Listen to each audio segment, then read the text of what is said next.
Assalamualaikum warahmatullahi wabarakatuh. Perkenalkan, nama saya Lilia Oktarina Anggraini, NIM 5020220164, mata kuliah Perbandingan Hukum Pidana, dosen pengampu Dr.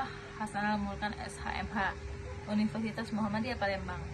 Di sini izinkan saya untuk memaparkan PowerPoint yang sudah saya buat mengenai hukum pidana di Jepang.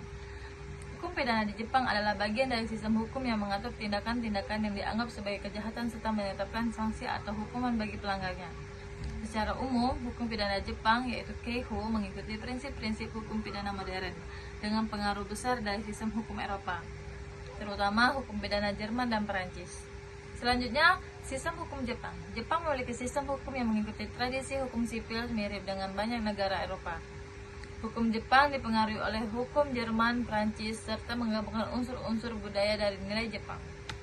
Lanjut, dasar hukum pidana di Jepang memiliki 4 dasar hukum, yaitu Kitab Undang-Undang Hukum Pidana yaitu Keiho, 2. Undang-Undang Acara Pidana yaitu Keiji Soho, 3. Undang-Undang Khusus Pidana yaitu Tokubestu Keiho, yang keempat yaitu Konstitusi Jepang Nikon Koku Kenko.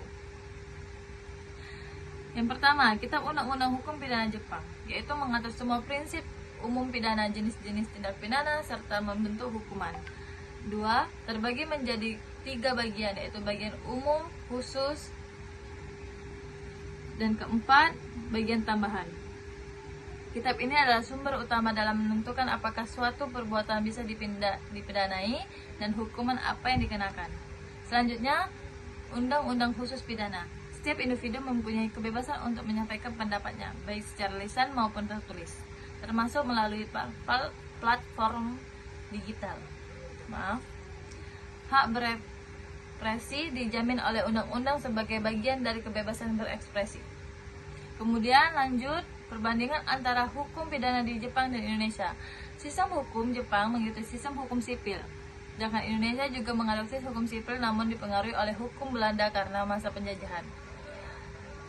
Prinsip hukum Jepang yaitu mengedepankan prinsip legalitas dan non-retroaktivitas, mirip dengan sistem hukum banyak negara lain. Hukum tidak berlaku surut. Sedangkan Indonesia, prinsip legalitas juga dijunjung tinggi, tetapi konsep hukum adat yang tetap berperan dan menyelesaikan kasus di daerah tertentu. Demikianlah paparan dari saya. Apabila ada kata salah, maaf. Kepada Allah saya mohon ampun. Wabillahi taufiq wal hidayah. Wassalamualaikum warahmatullahi wabarakatuh.